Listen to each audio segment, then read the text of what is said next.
The following podcast may contain material not suitable for children. Listener discretion is advised. Hey there, Going There fans. We're in 2026, which is a pivotal year in politics, both federally and locally, for many of you across the country, especially in Ohio. So we recently had on more politicians and more people running for seats than we ever had in the past. While we touch on politics a lot, we don't always go into the nitty-gritty, but we are at a turning point where you can't ignore it, and we have to back the right people. So in a recent episode, we had on Allison Russo, running for Secretary of State of Ohio as a Democrat.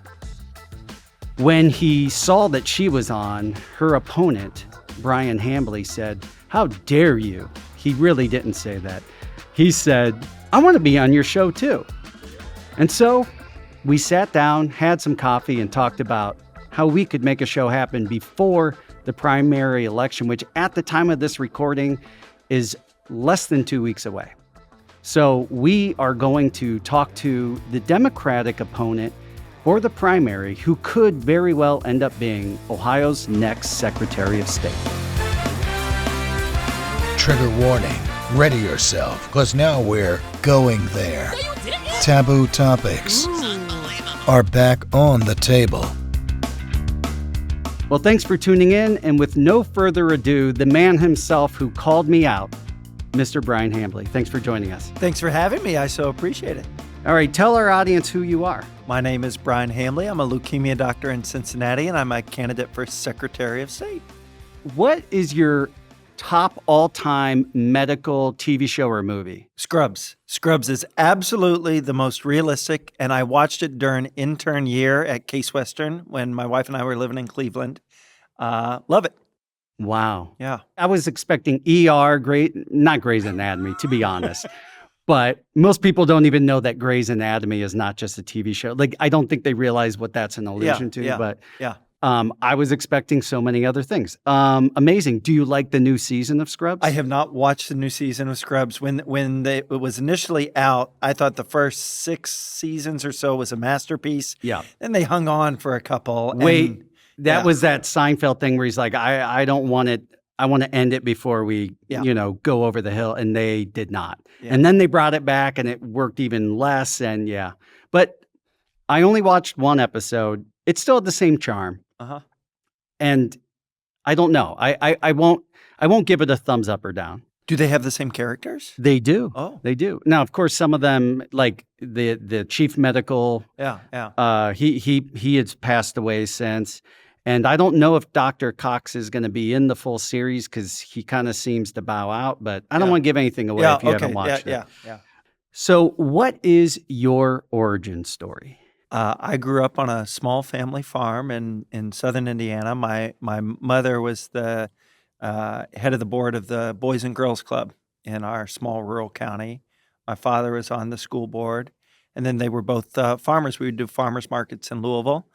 And it was a family where we were very tight-knit. My 2 brothers and I and parents worked on the farm, and we were very dedicated to social justice issues. So every 2 years growing up, we'd be volunteering for some issue, some campaign, and that was just how we grew up. I don't want to say it's rare in that area, but you guys were probably seen as the blue sheep then? Yeah, and I'm only assuming that you were blue because social issues span. Both my parents are very, very blue, and the county I grew up in, like a lot of counties in Ohio, Clinton won it in 1992 60-40, and 24 years later, Trump won that same county 70-30. Yeah, and so we've got a lot of counties in Ohio like that, a 50-point swing, and I think a lot of us, our heads still spinning. What in the world happened? What happened with Obama? Obama lost my home county because it was rural, low income, and moving away from the Democrats, but it was narrow. Yeah. And then Trump just consolidated power rapidly. And we have some counties. We always research counties when I'm traveling around for the Secretary of State campaign, where some counties in Northwest Ohio, Obama lost by 10 to 15 points, that then Trump won by 50 or more. And that's just a massive swing. And it happened in a lot of rural, low-income counties. At least the implication there in Ohio might be that people were looking for change. And so that Obama margin was narrow because a lot more people who probably wouldn't have normally voted for a Democrat voted for him because it was about change. And I think a lot of those people saw Trump as like, well, he's an outsider, like this could be change. Mm-hmm. That's what I have to chalk it up to, because the type of numbers just don't make a lot of sense. Mm-hmm. Or it's because he was running against a woman in both elections. And there's part of me that thinks this country is still misogynistic when it comes to leadership. But that's just my opinion. Yeah. One other, thing that I've noticed is a lot of the rural counties that I'll go to, the last time a campaign seriously organized in a long-term fashion there was the Obama campaigns in 08 and 12. I went to Hardin County, a rural, more Republican county. And after we finished a meet and greet with the local Democrats, we walked out of the Democratic headquarters and they wanted to show me something on their town square. And they walked halfway down the block and they pointed at a building. There was some storefront now, but they said, that's where Obama had his headquarters in Hardin County in 2008. And it had been 15 years, 17 years, but they still remembered where it was. And they said it in a way where they were very proud. Right. And Obama doesn't win Hardin County, but he loses it by a lot less. So I think some of the credit goes to the grassroots organizers across our state, who I think haven't been mobilized, motivated, whatever it is, for a very long time. And you and I get a very interesting peek into the other side, because if you and I showed up at a Trump rally, no one would even raise an eyebrow, right? Like, we look like we fit in. I'll tell you a story. One of my best friends, Nate Stahauer, and I, in 2016, we were chief residents at Case Western in Cleveland. And it was right after Trump had come out with some of his anti-Muslim sentiment. And we decided that when he came to Cleveland for the Ohio primary, that we couldn't just, watch this happen. And so we had a group of residents and nurses who protested outside, but my friend Nate and I went inside, and we actually interrupted the rally. And just as you said, everybody looks at me and, a guy named Nate Stahauer, and we look like we should be there. Yeah. And we've got, the flannel shirts on over. And then halfway through Trump's speech, we pulled them off, and we had Muslim Doctors Save Lives in Cleveland shirts on, and just started shouting like crazy. And my friend Nate, when the police came to escort us out, he very politely went. And I thought, well, this is my one moment. And so I go to the cameras and flash a peace sign. And so my one moment of fame was the Cleveland Plain Dealer caught that moment on camera, and I got to be on the front page of the Plain Dealer. That's amazing. I had no idea about that. Yeah, and nobody batted an eye until we took our flannel shirts off. Oh, yeah. You and I, if we're alone with another person, and again, I do not by any means think all the people who have supported Trump, or especially classic conservatives, are racist and bad people by any means. I hate when people paint with too broad of a brush. However, you and I get cornered by somebody and they're like, what I'm and you're like, actually, I 100% disagree with that, but thank you, you and I get a peek into the darker part of the other side, and it's super sad. Yeah. It's super sad. But I love that we're both covert ninjas fighting the good fight. So I don't want to say this is a game, but we're gonna do a different thing today. I'm gonna talk to you about a talking point, and you can talk about anything you want. And then I'm gonna have you pick a card from that deck, which are just completely random. In fact, I haven't stacked them, but you can still shuffle them up or pull one from the middle. And the goal is, I want people to know who Bryan Hambley is as a human first. All right. We elect these people into seats, and then we either idolize them or vilify them. But you're a human. You're an Ohioan. You're a doctor. And you're a living, breathing person who isn't just, I want this seat of power. It is really, I want to help people with my skill set, with what I've learned over the years. And I think we sometimes put our politicians at arm's length a little too much, instead of saying oh, you're also our neighbor and our community member. Yeah. So, okay, I'll give you one pass. If you're like, no, I don't want to answer that, you get one. But I don't think any of them are crazy. All I right. think these are sit around, get to know people, have a I'll glass play. of wine with Yeah. friends. Perfect. Let's pretend this is wine or whatever your drink of choice is. And so the first question is, what made you want to get into public service? I'm a cancer doctor. The number of patients I've had who can't afford their health care, who fight with insurance companies constantly to get the care that they've paid for with their premiums, it's appalling to me what we do to people. And for decades, we have not had politicians willing to put their political capital on the line. The last example of it was really when 3 Ohio congresspeople helped get the Affordable Care Act passed. But since then, if you look at major healthcare reforms, we've been striking out. I believe we have got to do better, and that politics in a democracy is the way that average people can influence their government and the systems that we live in. This is an all-encompassing reality for me. Yeah, you see it from all sides. Yeah.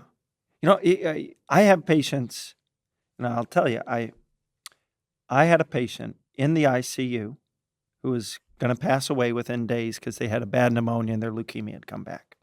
They were on a ventilator.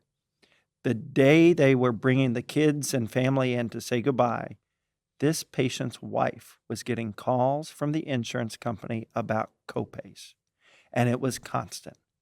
And we were having these these just gut-wrenching moments and meetings and discussions, and you're seeing like kids come say goodbye to dad, and then you can see mom wondering like, well, if he dies, which of these bills do I actually have to pay?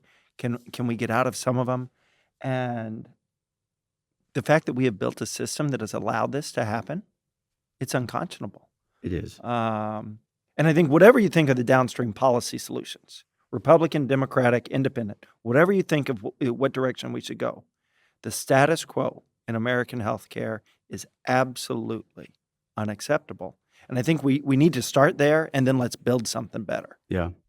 I think the rest of the world's looking at us like, what the hell are you guys doing? And why do the people put up with it? But like, that is a heartbreaking, perfect example of what's wrong with the system, on top of the existential grief that everybody in the situation is feeling and going through.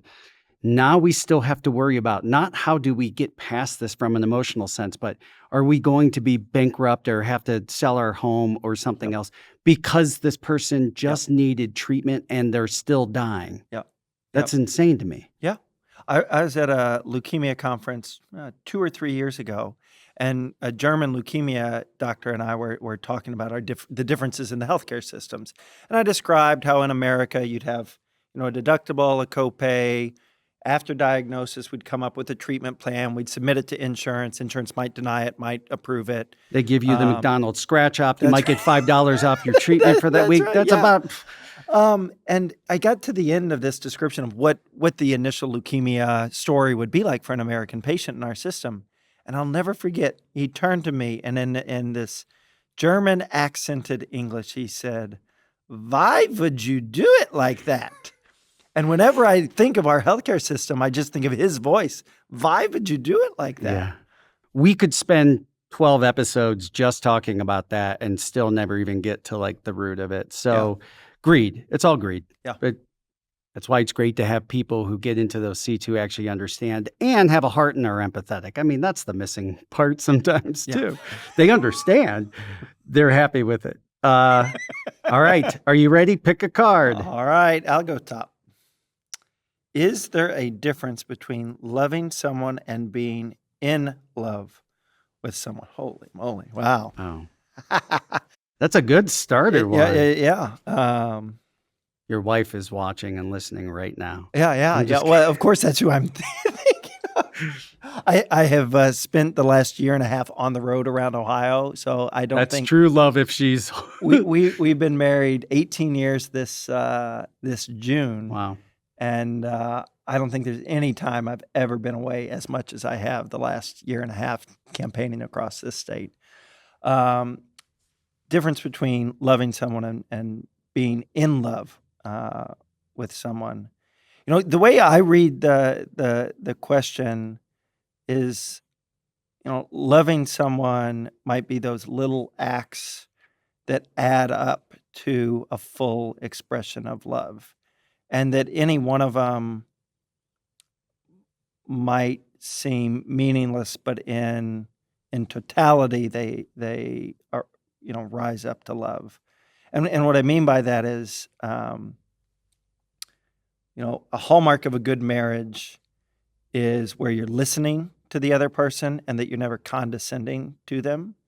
And if you took like one snippet of, I guess for me, like my wife and I talking to each other and, nodding or never rolling the eyes, well, yeah, that's a nice moment, but it probably wouldn't rise to like being in love. Right. But it's those little acts that maybe add together to over days and weeks and months and years. That's my take on it. I love it. That was out of the box thinking right there. That was definitely a leukemia doctor kind of reverse engineering the question. Okay. Loved it. So of all of the seats that you could have run for, why Secretary of State? If we don't fix gerrymandering in the state of Ohio, there is no path to progressive reform on health care or any other issue for that matter. Ohio is one of the most gerrymandered states, and that's where politicians pick their voters, and they draw these squiggly line districts because they know who's going to win them. I think that is wrong. I think in a democracy, it undermines all of us. And so the Secretary of State is the most powerful person for districting in Ohio. And if I won the office, the first priority needs to be running an independent redistricting commission in 2027. And I think with fair, honest ballot language, which is controlled by the Secretary of State, we have a really good chance of winning. So the follow-up to that is the obvious. Okay, let's say you're able to do that. Ever since they made the Ohio courts partisan, that's still going to be a giant hurdle, isn't it? The court's implementation of it could be a hurdle. I think first we need an amendment where we take all politicians, Democrats and Republicans, out of redistricting from the start. We need to see that independent commission work. We know Republicans will try to challenge it. They gain so much power from gerrymandering in Ohio that they're not going to go quietly on this issue. Yeah. But we have to cross the first hurdle before we get to the second. And I think if we got a constitutional amendment where it started with an independent commission, that is the best avenue. And the League of Women Voters and other democracy activist groups have said the same. Well, there was at one time a bipartisan or a well, it wasn't nonpartisan, but there was a bipartisan who at least was part of drafting it, but it was reflective of the makeup of the General Assembly. And which is hilariously, ridiculously not a reflection of the people who live in the state. And just to describe it for people, what does this look like? Athens County, where Ohio University is a blue county amidst a fair amount of conservative counties. Athens County is very similar in population to the population you should have for a state house district.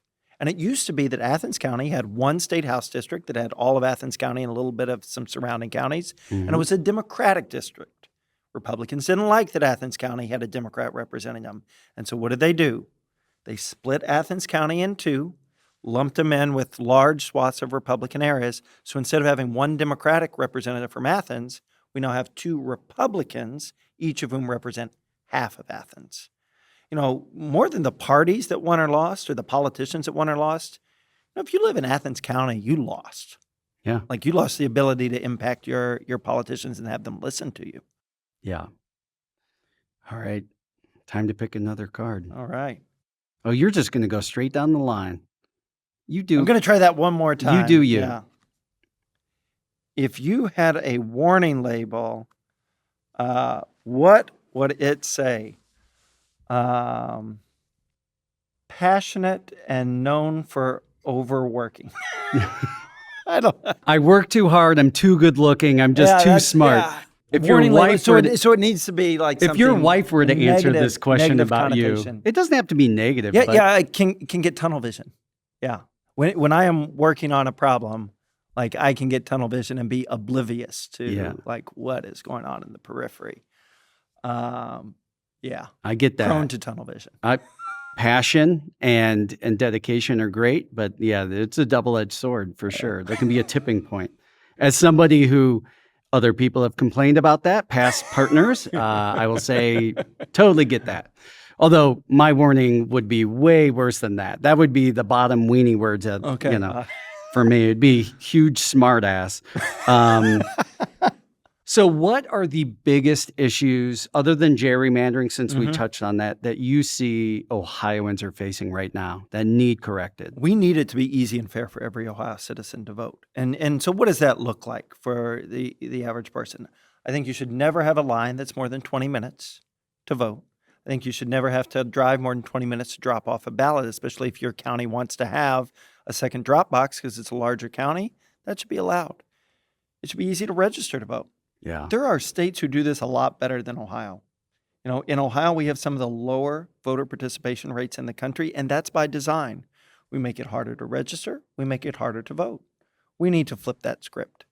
It used to be that I understood why Republicans wanted lower turnout elections, because it used to be 15 or 20 years ago, Republicans did better the lower the turnout was.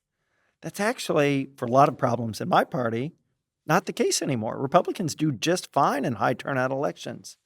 I am hopeful that after we turn the page on Trump, we can finally come to some bipartisan solutions where we enact things like same-day voter registration, automatic voter registration, making it easier to both register and vote.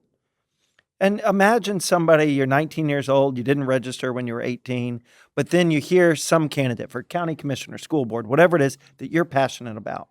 And you didn't hear of them until 2 days before the election, because that's when people pay attention. Yeah. I think you should be able to vote. You should be able to go in, register to vote, and vote on the same day. Other states do this. In the states that do it, people like it. Yeah.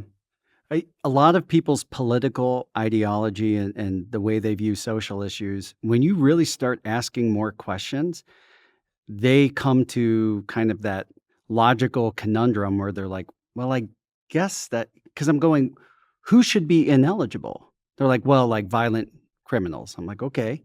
Who else should, non-citizens? Okay.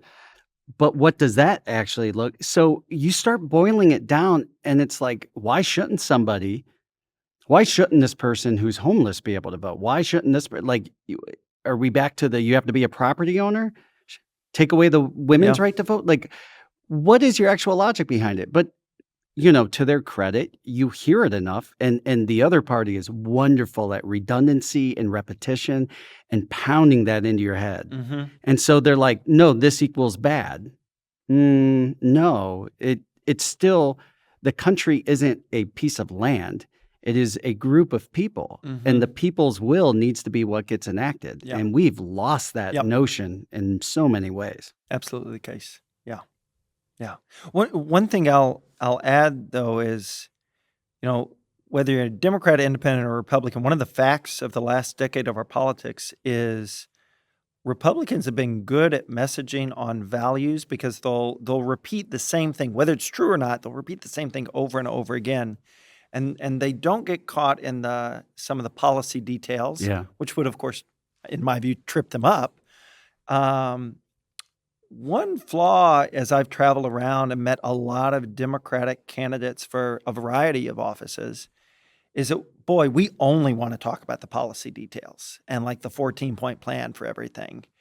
And if you haven't told a story and you haven't connected emotionally with someone, and you start diving into like paragraph C of what you would do on the revised code for healthcare reform, boy, I'm not sure they're going to follow you there. I think you should take that deck of cards with you everywhere you go. You give them a card, you answer it together. Suddenly you're bonded for life. Yeah. I understand what you're doing here. Hey, I'm strategic in my emotional intelligence. Give me another issue that you think, obviously Secretary of State, it's all about elections and voting. What's one more issue that you want to focus on? Let's talk about ballot language, because a lot of listeners may remember when they flipped their ballot over in 2024, there was this half page of very confusing language. And you had to really be paying attention to the news to know that wasn't an accident. That was intentional. Yeah. Because there's research that shows if people are confused by ballot language, they usually vote no. Our Secretary of State, who controls the ballot board, which writes that language, wanted people to vote no on getting rid of gerrymandering. And so he wrote the most confusing language possible. We need a Secretary of State committed to clear, honest ballot language. I think it should be written where the average Ohioan is reading, which is the 6th to 8th grade level. That's where ballot language comes in. And that's the average American reading level too. So not to say Ohioans. Yeah. Although our literacy rates are in the bottom 10 or 15, I think, but still 10 or 15 states. But the entire country's literacy rates have dropped dramatically over the last couple of decades, which is sad, which is really, really sad. But same thing with the one on abortion and legalizing marijuana. They tried to make it as confusing as they could because they did not want those to pass. That's right. Yeah. And that should not be the role of the Secretary of State in ballot language. And I'll say, I believe this should go for more conservative or more liberal ballot initiatives. The Secretary of State shouldn't use ballot language to put their thumb on the scale. And I'll give a very specific example. I do not believe replacing all property taxes with a 20% plus sales tax is a good idea. But there are people collecting signatures for it. If it gets on the ballot, I think it should have fair, clear ballot language on what it is and the implications. And then people should vote yes or no. And if you, like me, don't think we should replace the property tax with a high sales tax, you need to win an election, not fiddle around with the ballot language. And obviously, there's nothing you can do about it right now. So this is not a criticism of you, but ultimately, shouldn't the Secretary of State be a nonpartisan government position? Yes. Yeah. Okay. All right. Yeah. Just saying. Like, that's one of the beautiful things about when you go to the polls, you have volunteers from both parties working together, and you have representatives from both parties. And if it's working well, they just want you to vote and get your voice heard. Yep. Anyway, let's do another card. All right. I'm going to go middle this time. Yeah. Here we go. It's going to be the really tough question. I have no idea. What's one thing that can instantly make your day better? This is going to be something I should do more of. We live right by a public park that's a state park that's a bike trail. And any day that I hike on that for more than 10 or 15 minutes, I feel clearer, more energetic. I'm better at working. I probably only do it once a week, but taking 20 minutes to go walking outdoors instantly makes my day better. Same. And sometimes it's so tough to, like, it's the getting yourself outside, especially when you're in that tunnel vision. Mm-hmm. But then you get out there and you forget how, like, there is something that is so metaphysical. And yes, we could define it from a medical scientific standpoint, but really it's bigger than that, in my opinion, where you're connected with nature and you're like, oh, there's something, like, we forgot what it's like to be, like, very human in this, like, you know, on Earth, on this planet, around trees and birds and all these things. And it always, for me, makes my mood that much better. Now, if those trees are palm trees, best day of my life. Not too many of those in Ohio. Ohio's political conundrum. We are in a super minority as Democratic leaders in the state. What other issues are we facing? Would you be facing if you go to the State House? Yeah. I announced for Secretary of State in January of 2025. And Amy Acton announced actually right at the same time. Stole your thunder. Yeah. How dare she? And the two of us were some of the only candidates at that point traveling Ohio because nobody was running for anything. It was 2 months after a general election. But I figured, well, nobody's won in 20 years for the Democrats. If your name's not Sherrod Brown, you haven't won. And so I think we both had the thought, well, go early, travel everywhere, and just, start trying to do it. And a lot of those early 2025 meetings, it was like group therapy sessions. Oh, God, yeah. Because it was Democrats who were coming in, often for their first county party meeting after the 24 election. And which we all needed therapy after that. Sorry. And they looked like they had been bludgeoned. And And traveling around Ohio, it was clear Democrats have been losing because the average Ohioan doesn't like the average Democrat. And the brand is bad. Now, why that is, I think, can be debated, but how bad the brand has gotten, I don't think can be debated. No state has moved more Republican over the last 12 years outside the state of Florida than Ohio. Yeah. And now, what do we do about it? Yeah, we used to be a swing state. It wasn't that long ago. What do we do about it? First, I do not think we can just be the party of not Trump. Yeah. We ran that election in Ohio in 2018, and we lost it. We need to describe for Ohioans, what does it look like if we win? Not in Washington. What does it look like in our schools, our roads, our hospitals? What does that look like? And tell it as stories. Second, we have to talk more about values and connect with people on values, and then start talking about the policy and not the other order. And then the third thing is there are large swaths of the state that Democrats have stopped campaigning in.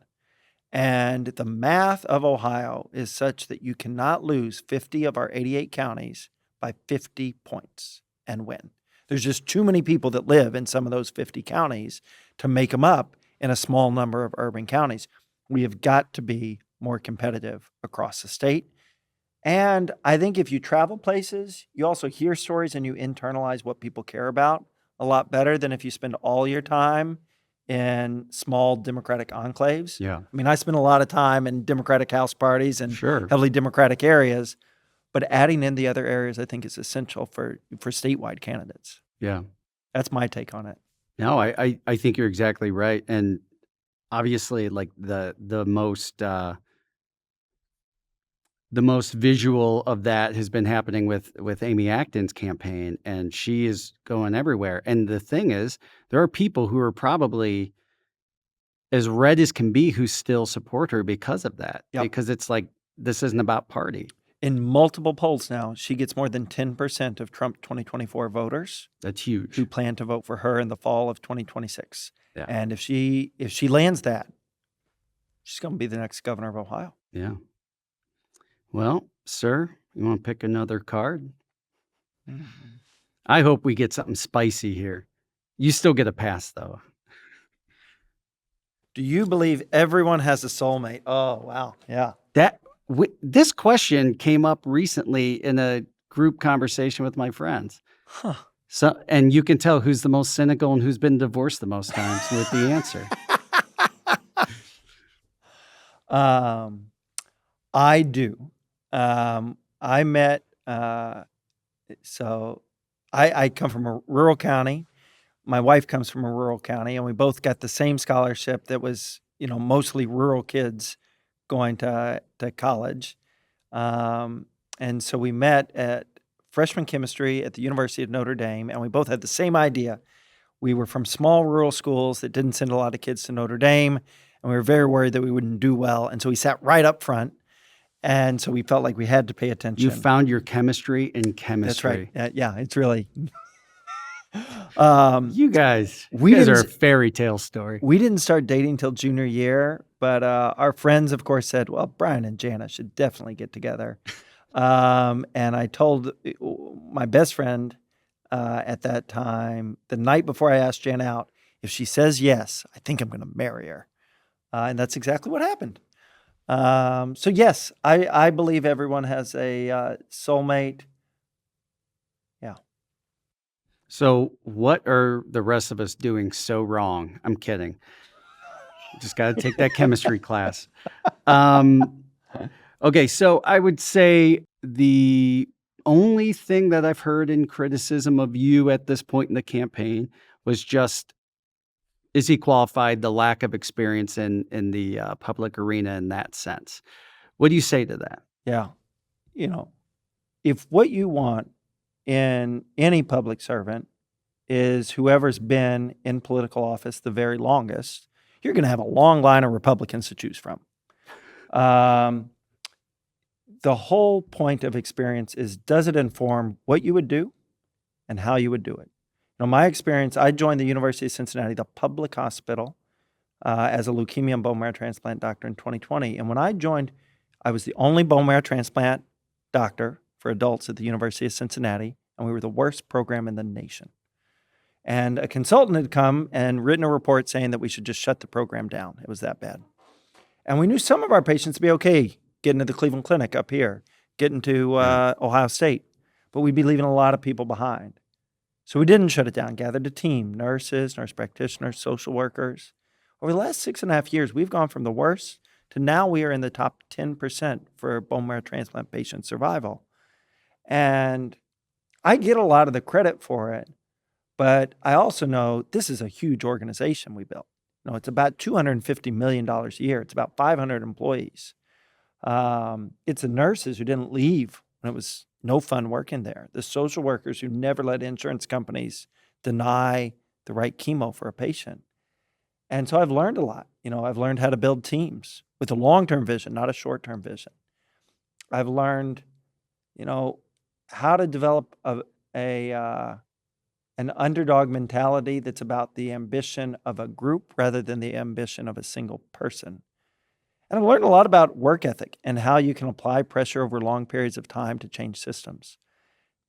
Those are the experiences I'll bring in. I think they are the experiences we need in more politicians.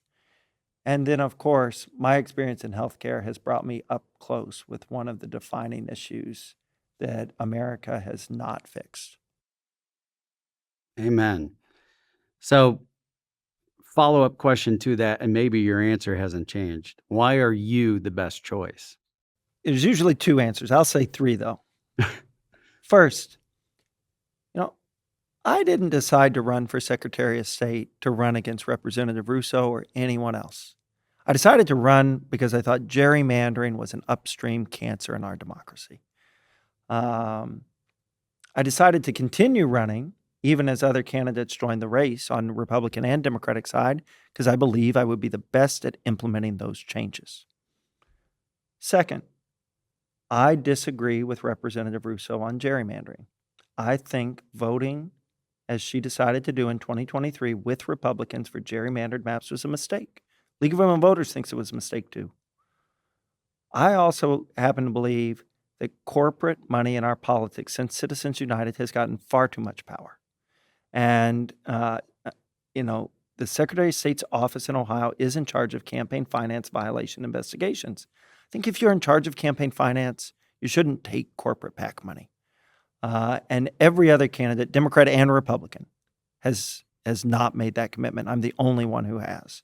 And despite that, actually this morning, we just crossed $1 million raised, more than any Democrat running for this office at this point ever.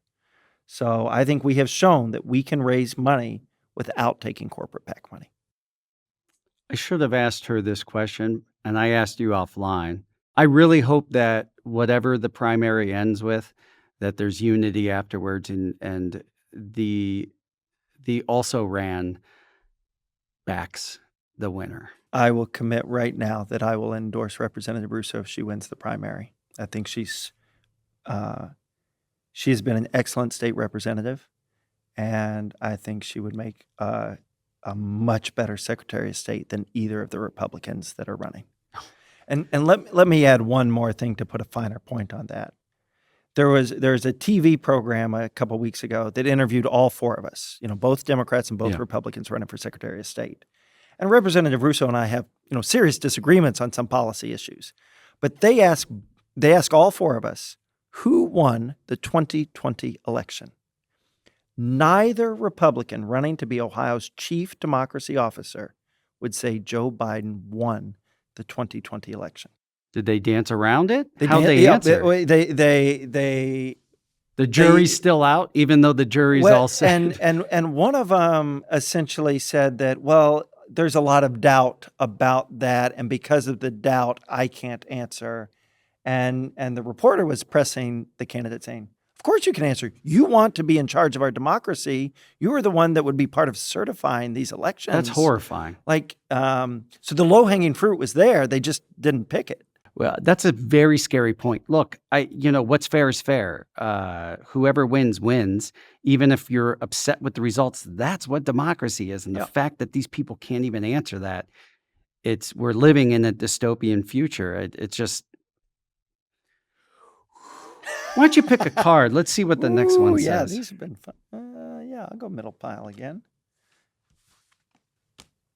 What's something important you need to do now, but you've been putting off for later? And you can't say running for Secretary of State. That does not count. Which is not not true. I just left my office at home. I have now got a pile of papers that is like higher in the center and in business cards and like tapers off to the edge. And now things are starting to fall off the edges. It has been slowly growing for a year and a half.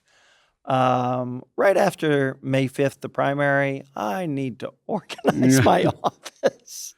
You need an assistant. Yeah. This your home office or your office at the hospital? The home office. Okay. The office at the hospital is pretty organized. Yeah.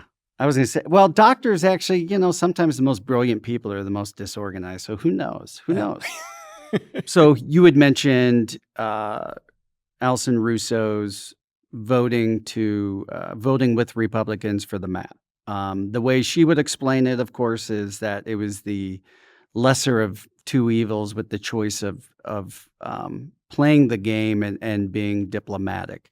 I think a big concern that people have is you have somebody who will die on the Hill and nothing will get accomplished, or you have people who will roll over and nothing good gets accomplished.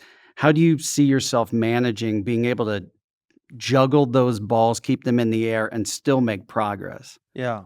I'd say it is clear the current strategy isn't working for Democrats in Ohio. The idea of eating the scraps off the Republicans' table and hoping that that's better than some, nightmare scenario. It's not inspiring to anybody to get out to vote. It leaves a lot of communities behind. And third, if you're not willing to actually fight for something as straightforward as fair districts, it really undermines your case on democracy entirely. And so, I respect the case. There's a lot of, well-intentioned people who make the case, pick the lesser of two evils every chance you get. It doesn't fit a long-term vision of how we actually repair our democracy, especially when we're talking about gerrymander maps that have been this bad. So I think it's time to change the strategy. So do you have ideas of what you will do if it comes to a point where you have to draw that line in the sand, knowing that even very good case scenario, you're in a minority still, right? Like, do you have strategies for how to do that diplomatically that are effective? The number one thing that the Secretary of State should do is we need an independent commission to be run as a constitutional amendment in 2027. That can be done with citizens collecting signatures without the legislature signing off on it at all. That is the essential component, because there is a very low chance Democrats would control either the state House or the state Senate because of gerrymandering. So if Amy Acton becomes our next governor, we've got to fix gerrymandering so she actually has some time to govern and get things through. Because Republicans have shown a willingness to vote no anytime it's a Democratic idea. Yeah. I think it is our only avenue to progress in Ohio. So that direct democracy, is there a chance that we could lose that altogether at some point? Well, Republicans have tried, and they've tried to make it harder to pass a ballot initiative. They tried to make it harder to get it on the ballot to begin with. They've tried to split the issues into multiple issues so that you have to collect one more signature, one more form. So yes, I mean, they are already trying, because once you gerrymander a state, the last thing you want is citizens being able to vote on something themselves. But is it constitutional? I mean, and of course, that's a laughable question when you think about some of the things we're talking about. Our current maps are unconstitutional. Yeah. And I was talking with Jennifer Brunner, is the last Democrat on the Supreme Court of Ohio. She is articulate about this when she speaks at public events. The current maps are absolutely unconstitutional by any reading of the law. The reason that we haven't banned them is that we've had Republican Supreme Court justices who have not been willing to uphold the Ohio Constitution, unfortunately, and we've allowed politicians to continue to hold the pen when it comes to drawing districts. And it's also ridiculous that we have a partisan court in Yeah. Ohio. That should never be it shouldn't be the case regardless anywhere, but especially at the state level like that. That is the gateway to everything that flows up and down, and it's just again, it's dystopian future. It's like Escape from New York. Um, let's pick another card. Yeah. Let's hope this one's a little bit. All right. Would you adopt a child? My wife and I, yes, is the short answer. My wife and I had talked about it at one point. We were fortunate, and in our mid to late 30s, we were able to have 2 children, and 2 felt like the right number for us. So we didn't end up adopting a child, but yes, when we started thinking about it, we were yes. Yeah, I feel like that has become so common these days because there's so many issues that people have with pregnancy. When you have a healthcare system that isn't exactly built to help people out and have babies in the first place and then raise them, Yeah. I think a lot of people are like, well, this one's here, Yeah. needs a home. That's a win-win, right? Yep. And I should say, my brother, I have a lot of respect for, has fostered kids, and when we have interacted with the children that he and his wife have fostered, it's a lot of work. There's a lot of passion. There's a lot of emotion, and in most cases, those foster children will go back often to a not ideal situation, but a better situation than they were brought out of. And for anybody who fosters children in that situation, I just have a lot of respect for. I know some families who've done that. It takes somebody with a bigger heart than me, let me tell you. Mhm. Like, because I have a big heart, but I could never be a foster parent. That's like the emotional toll that has to take on Yeah. you, on top of all the logistical stuff. Yep. Because then you grow attached to this human and they go somewhere else, and that's just tough. So God bless your brother, man. That's Yeah. awesome. Yeah. Okay, so the word Democrat can mean so many things today, and I think a lot of misunderstandings. People don't know the difference between, a progressive, a liberal, all of these things. None of that's really important to go into the minutia of, but how do you want people to see you as far as where you fall in the party? I'll start, of course, with values. I think healthcare is a human right. I think a great education for every child is a right of being an American. I think people who work full time living in poverty in the wealthiest country on earth is wrong. So those are some presets. So That used to be the baseline, I thought, for like the average American. yeah, And now it's super progressive of you. yeah. So I feel like the country, maybe the country moved. The country out from under me. shifted. They're like, how come you've changed so much? I'm like, I've been standing still this whole time.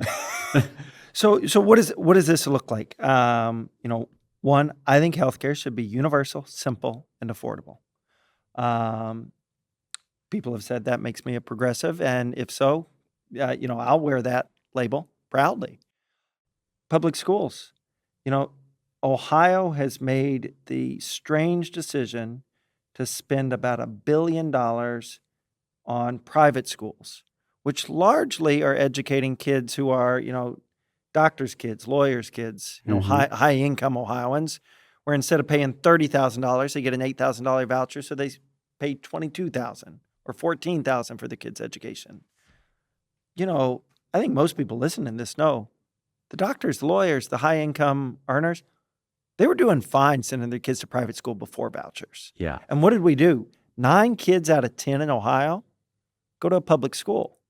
And we've let some of these schools fall apart. I mean, I was driving out of one town, and the sheet metal on the public elementary school was literally blowing up in the wind. I mean, falling apart in front of your eyes. Mm-hmm. I think we got to fix that. And they put the burden on the taxpayer and say, well, then fine. If you want to put money into the schools, you guys pay for it. Yeah, and the end result is that Ohio does have some of the highest personal property taxes in the country, but we got to tell the story about, well, why is that? And there's 2 things everybody should know. One is because we have some of the lowest corporate property taxes in the entire country. These corporations will use their corporate PACs to buy off politicians and then negotiate these sweetheart deals where they have long abatements and they don't pay property taxes. And that money comes from somewhere. And often it'll come from personal property taxes where you don't have a politician in your pocket.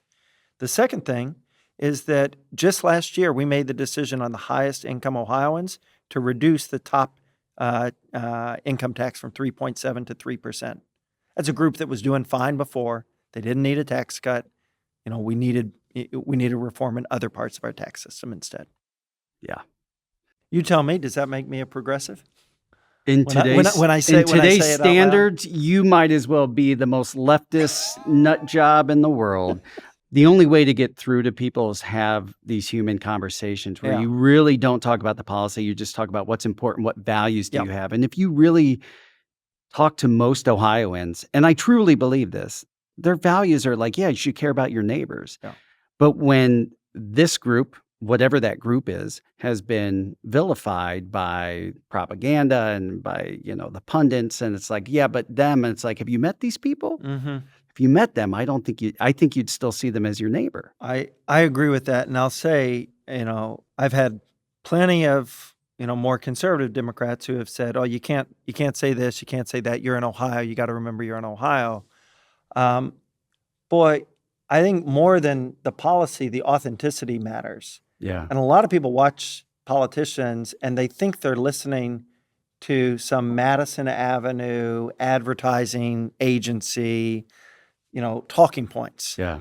And they don't hear a story that matches a value, that matches a policy. And because there's a disconnect, people listen and they think, well, I don't know where that came from. It probably came from personal ambition. I don't know how to tell my story, growing up on a small farm, thinking healthcare is a human right as a cancer physician, and then thinking we need to implement policies to make it better. I don't know how to tell that story authentically without the end being universal, simple, and affordable healthcare. Yeah. Universal healthcare was a 4-letter word for a long time. Yeah. Bernie Sanders, again, the furthest wacky nut job socialist. It's like, I think what he's talking about is pretty relatable. Like I watched people, my friend died of cancer. It's probably been about a decade now, close to a decade. And when he died, before he died, he was selling off all of his belongings to try to pay for what he knew was going to be his spouse's medical debt. And he was a musician, so he's selling off his guitars and everything. Somebody's selling those things off because it's like, I want to give these to my friends and things like that. Great. But doing it, dying, and before you even die, to have to sell off all of your belongings, these things that were like near and dear to you that you'd probably rather hand to a friend or somebody close where it would mean something of sentimental value to them, and selling it off because you want to make a dent in the debt that you're going to leave your spouse with after you leave them from this plane of existence. That is horrendous. And if you look at what's happened in our politics over the last 10 years, Republicans have been very good at inventing issues. The Gulf of America. It's an issue out of thin air. There's nothing there, and they make a headline story that the Gulf was eating people all the time. You didn't read about this? I heard it on InfoWars.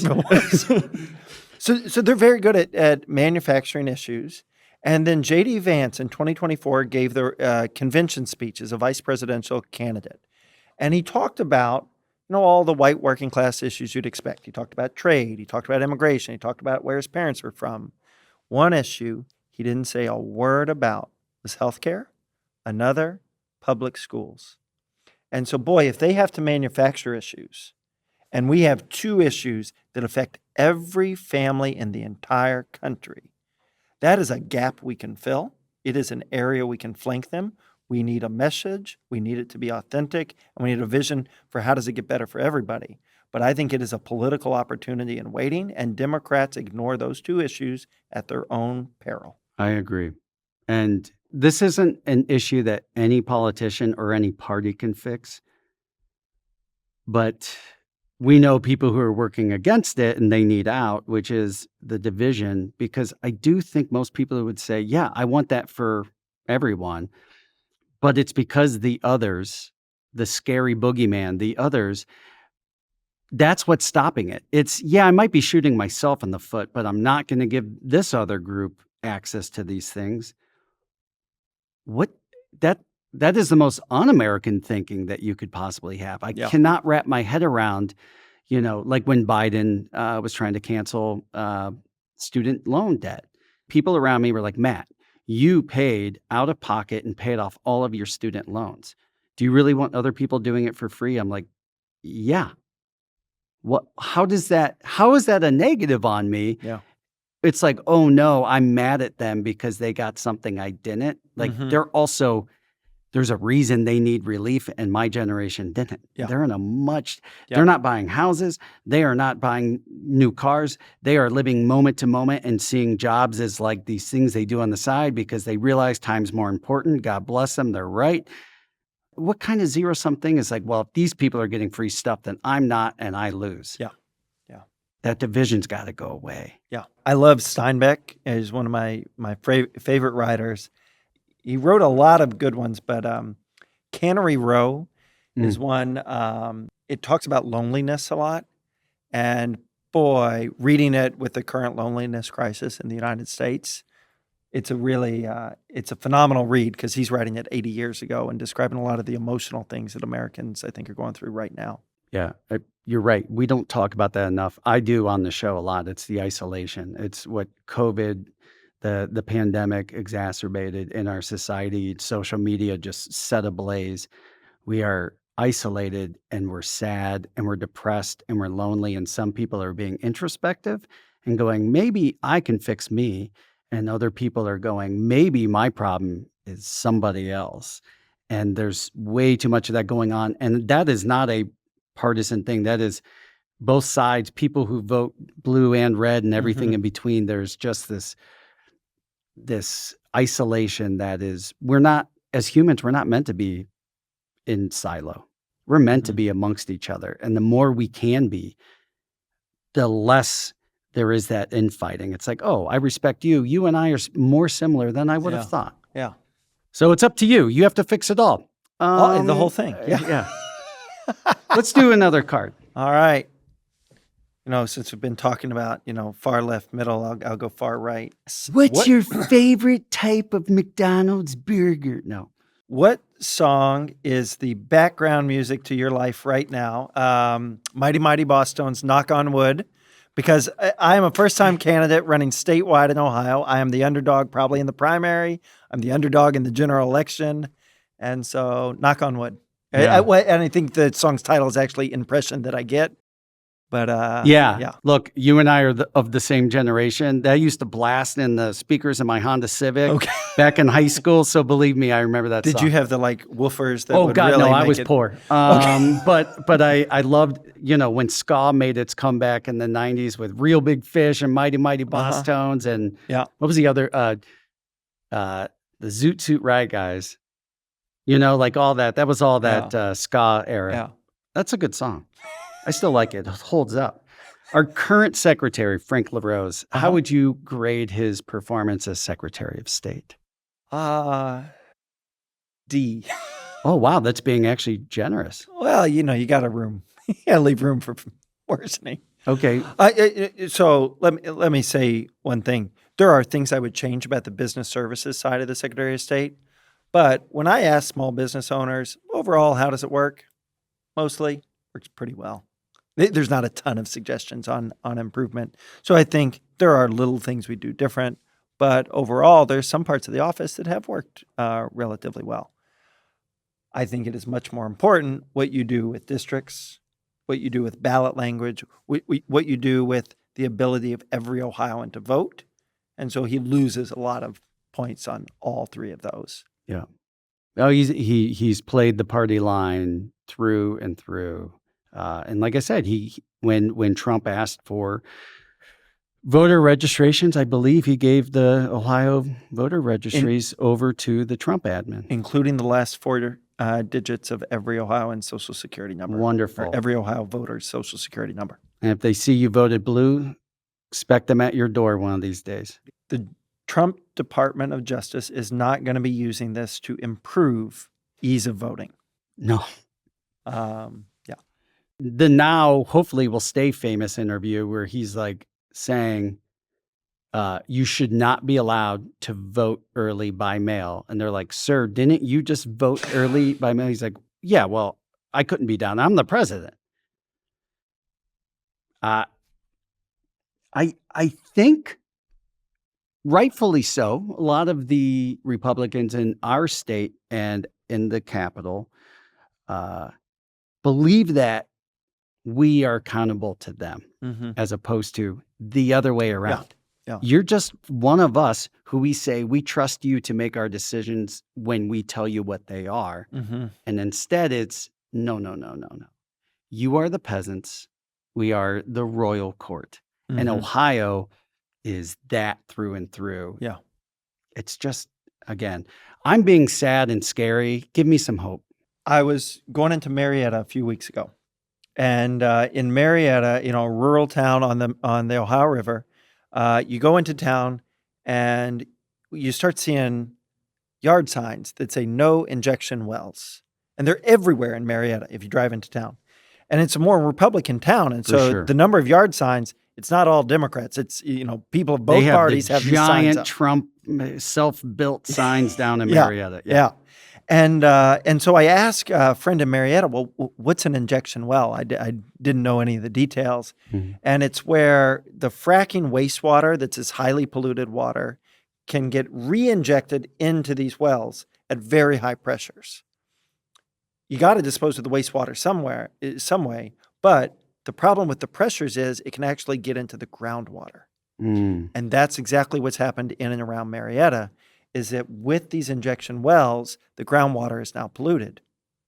The owner of the biggest injection well operator in the Marietta area is the state senator, I'm not making this up, named Chavez, Senator Chavez, who's a Republican from Washington County.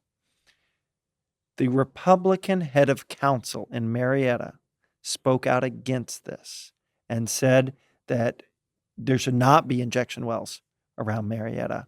Went out on a limb, and she, when she was up for re-election last year, she was not allowed to watch her own election results from the Republican Party headquarters in Marietta, and so she watched them from the Democratic Party headquarters. This is a Republican head of council in Marietta. I'm hopeful because there are people that are like that. There are people who I think are willing to go on a limb for what they see as right for their community. I think we need to organize better. I think we need to campaign better.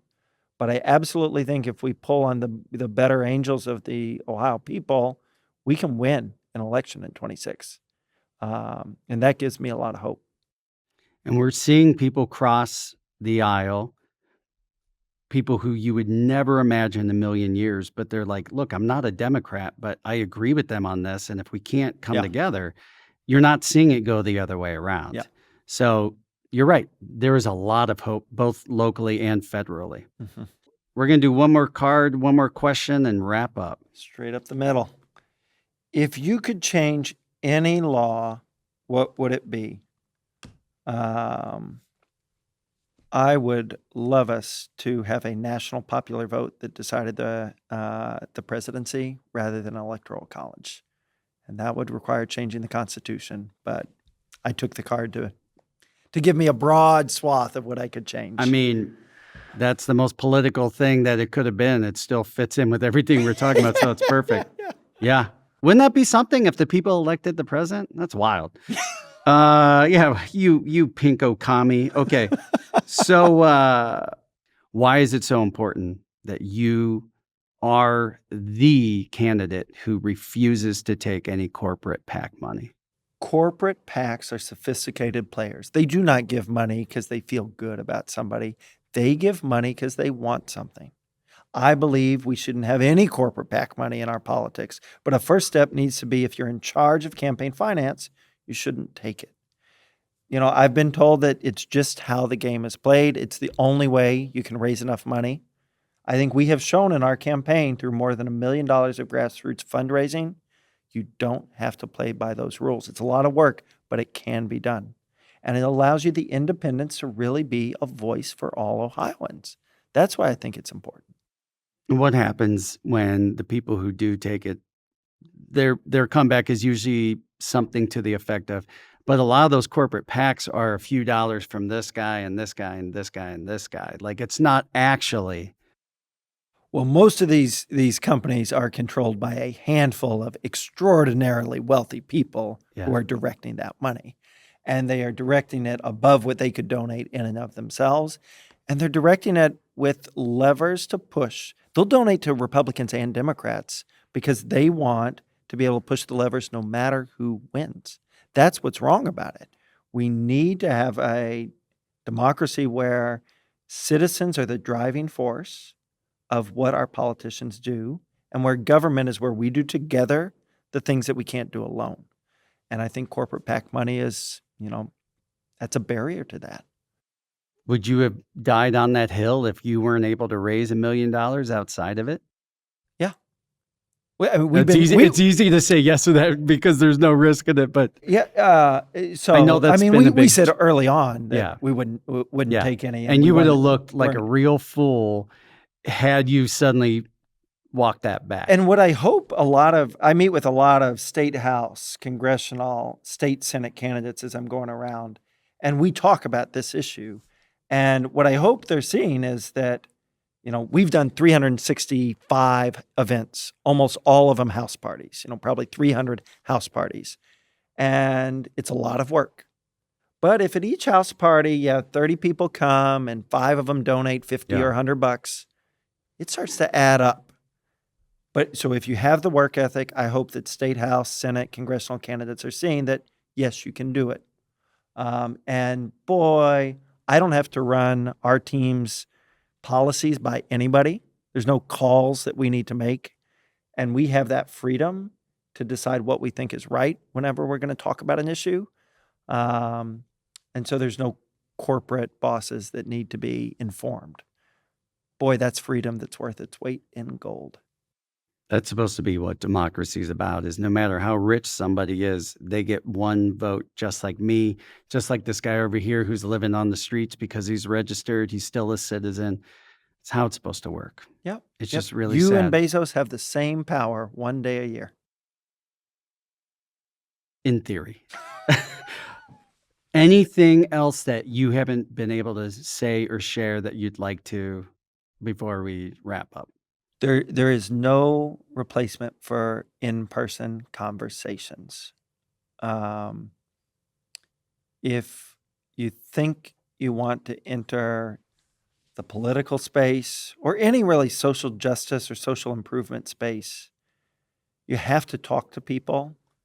And I have learned a lot from asking questions at these 365 events about what's important to people, their views, what the state of Ohio is. There was no shortcut to that. And I think it's an important year for our democracy. And so I'd encourage everybody to enter the hard work of living in a democracy and having those conversations, even with people you don't agree with, because it's essential. And also, you're reminded on a constant basis that we have way more in common than we are different. That's right. It's so much fun. But humanity is not meant to live in isolation. Yeah. And even it doesn't mean we all have to be. In fact, the fact that we're so varied and different is what makes it fun. Yeah. It really does. Yeah. Now, we all have our standards that I know I'm not going to hang out with you if you're saying racist things and all this, but like really, especially in Ohio, Ohioans are Ohioans through and through. I was just in Florida. Mm-hmm. I was walking down the street talking about Cleveland. Some lady turns around. We're from Ohio. We're from Youngstown. Now, I could be wrong, but based on what they were telling me, I assume that we're not on the same party line, but they were nice people. They were kind. They went out of their way to say hi to me. And it was a great conversation. We've been so scared to put ourselves out there and be vulnerable, and it's what's missing. So thank you for saying that, because I actually agree 100%. Before I have you pick your last card, leaving it up to chance instead of being a democracy, where can people go to support you? May 5th is the Democratic primary. We think it'll be very close. hambleyforohio.com to find out what we stand for. Get involved in any way you want. And for the people who are only listening and can't even read the title of the episode, how do you spell that? HAMBLEYFOROHIO.com. OHIO. All right. Let's do it. One last card. I hope it's a good one. Have you ever experimented with psychedelic drugs? No. You can get your free pass. No, well, yeah, I mean, that one's a no. So I'll take another since that one was short. Actually, how about this? Instead, unless you really want that one. Shoot.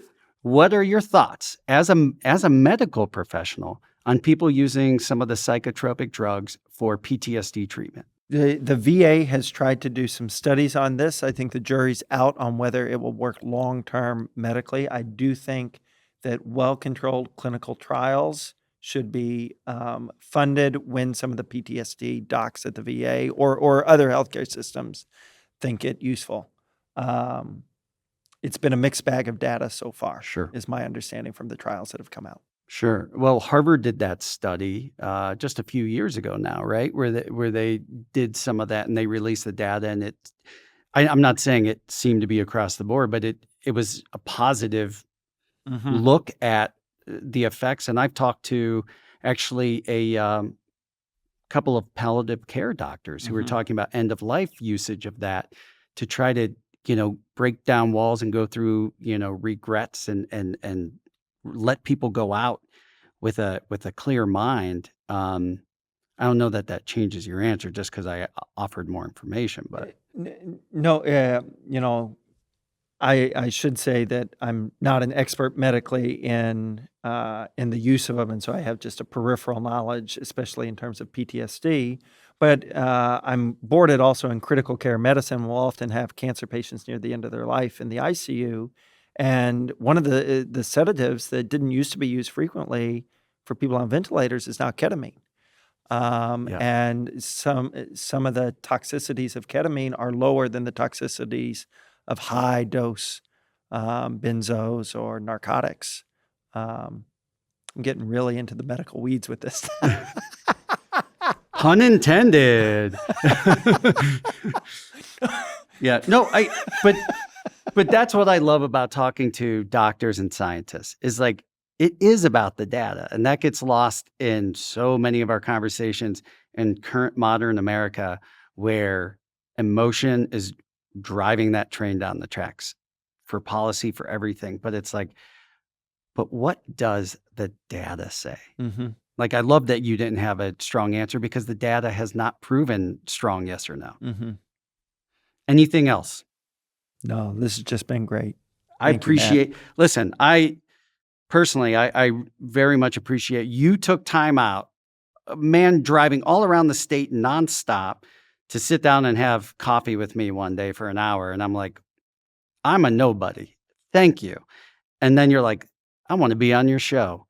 And I said, well, of course, now I have to because you paid me $20 outside of the coffee shop. That's a joke. It's a joke, folks. And actually, you know what? Might as well just plug this thing. This is called Like You, the card game, An End to Awkward Conversations. My co-producer got me this about a year ago. We busted it open one time, but I'm always having deep conversations. So none of this was anything crazy. But I was like, this is a perfect, let's get to know Bryan Hambley, the human. So thank you for being a good sport and playing along. Of course. That was fun. And thanks for being candid. Yeah. For a candidate. So listen, when this comes out, it's going to be like T-minus 6 days to the primary. And if you're listening to this afterwards, this will be a good look back and see what happened, not just for your campaign, but in Ohio politics. Yeah. I pray that we look back at this and go, oh my God, do you remember when the state was that lopsided? Oh my God, do you remember when voting was still like up in the air if it was going to be fair or not? Let's dream about that, right? All right, I don't care who you vote for, red, blue, anybody else. I think Bryan Hambley is an amazing candidate. Vote on your values and what you care about and what you want to see your neighbors do as far as what they get, how we all thrive together. Let's educate our kids. Let's make sure that the sick are taken care of. And let's try to, again, come together, as he said, and be one. Because The alternative just isn't working, and it's a much harder life to live. Thanks for tuning in. We will see you next time. We just went there. Now you can go to thegoingtherepodcast.com for links to all the podcast platforms, our socials, and of course, YouTube. While you're at it, give us a rating, share with a friend, and subscribe. This podcast is brought to you in part by its host and Frame One Media, in association with Kaylee Williams, Joe Cowley, and Bobby Thomas.